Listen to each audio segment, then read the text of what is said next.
Anthony Joshua, you're done for.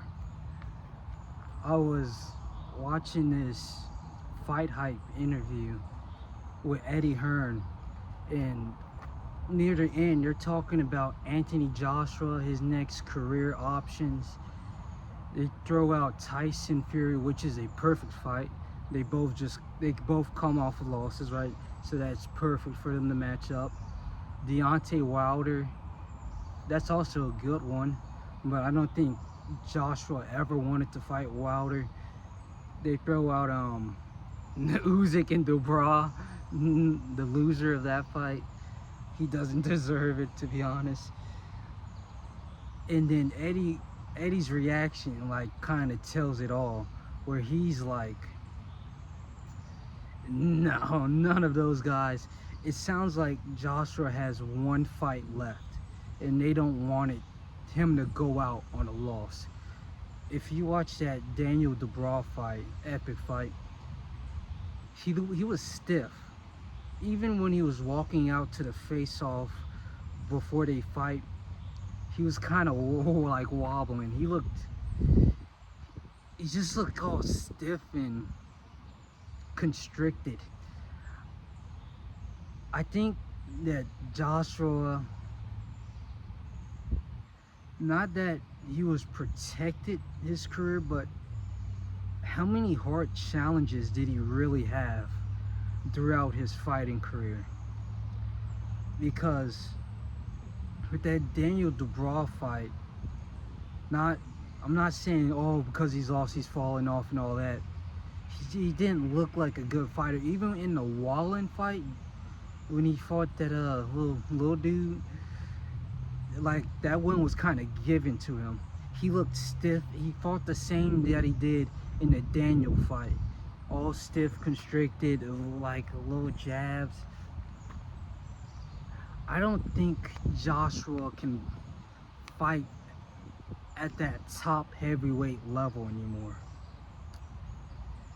Throw a Joseph Parker, a Ajit Caviel, Joseph coming off of Martin Bakoli, and then Ajit coming off of Zheli Zhang. Does he win those fights? Throw him at Deontay Wilder. Yes, Deontay Wilder's, there's no technique, but there's power. And it didn't sound like Eddie Hearn wanted them two to meet. And throughout, I think that fight was supposed to be made like 7-8 years ago. Joshua ducked that fight.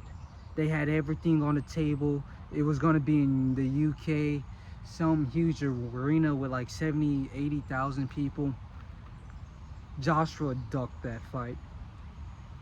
So Wilder is off the table even now after being knocked out by Zheli Zhang. I think Wilder has a fight coming up too. But Tyson Fury, you would think at least they would want to make that fight, but I think that's still a dangerous fight for him. Tyson Fury isn't really falling off. He's still fighting the same as he always had. Well, not always, but because he's getting a little bit older, he's taking a little bit more damage. I don't think they want him in any dangerous, mildly dangerous fight at all after losing to Dubois. Because that Dubois fight wasn't even supposed to happen.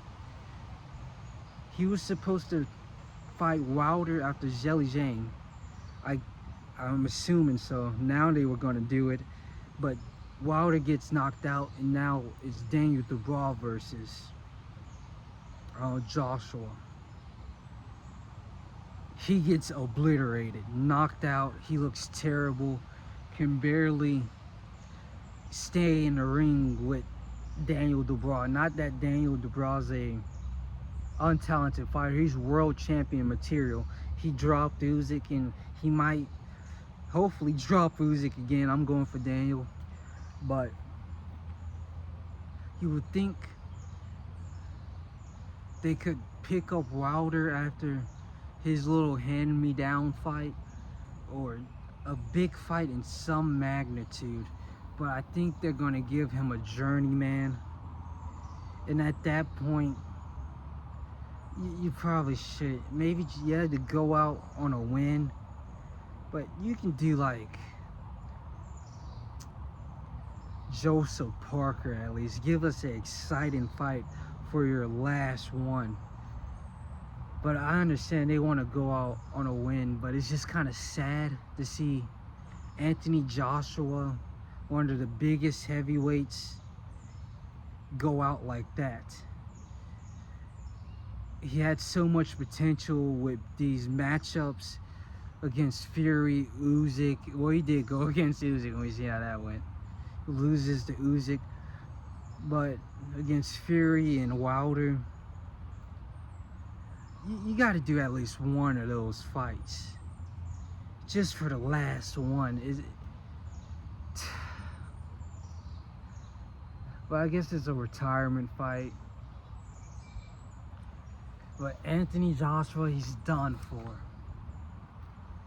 We never got the Wilder fight. I guess it's a little bit too late anyways, but Wilder's still fighting. He's still trying to do something. But yeah,